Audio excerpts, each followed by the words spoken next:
اعوذ باللہ من الشیطان الرجیم بسم اللہ الرحمن الرحیم۔ محترم ناظرین السلام علیکم، امید کرتا ہوں کہ آپ سب خیریت سے ہوں گے۔ تو ہم آج کی ویڈیو میں آپ کو بتائیں گے کہ دجال کا نصف کیا ہے، دجال کس قبیلے سے تعلق رکھتا ہے اور اس کے ماں باپ کون ہیں۔ تو ویڈیو شروع کرنے سے پہلے اگر آپ ہمارے چینل پر نئے ہیں تو چینل کو کر دیں سبسکرائب۔ تو ویڈیو شروع کرتے ہیں۔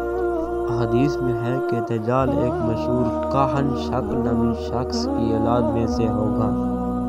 اس کی ماں ایک جنیہ تھی جو اس کے ہونے والے باپ پر عاشق ہو گئی اور اس کا نتیجہ شک کی صورت میں نکلا۔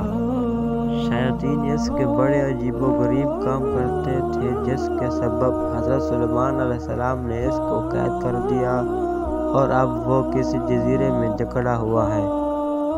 حضرت عبد الرحمن رضی اللہ عنہ کی روایت ہے کہ رسول اللہ صلی اللہ علیہ وسلم نے فرمایا کہ 30 برس تک دجال کے باپ کے ہاں کوئی بچہ نہ ہوگا، پھر ان کے ہاں ایک بچہ کانا پیدا ہوگا جس کا نفع سب سے کم اور نقصان سب سے زیادہ ہوگا۔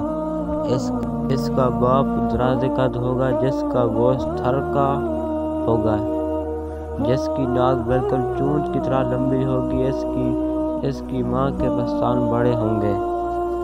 حضرت انس رضی اللہ تعالی عنہ بن مالک فرماتے ہیں کہ رسول اللہ صلی اللہ علیہ وسلم نے ارشاد فرمایا، بے شک خروج دجال سے پہلے کئی سال دھوکہ دہی کے ہوں گے۔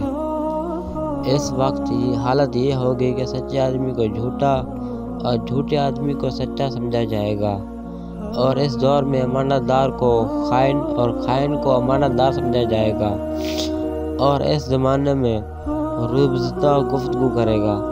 صحابہ نے دریافت کیا کہ رویبضہ کیا ہے؟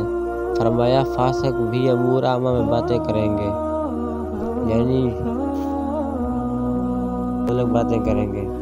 حضرت عوف بن مالک کی روایت میں سے ہے کہ رسول اللہ صلی اللہ علیہ وسلم نے ارشاد فرمایا کہ دجال سے پہلے کئی سال دھوکہ کے ہوں گے۔ اس وقت بارش زیادہ ہوگی لیکن زمین سے نباتات کم ہوں گے۔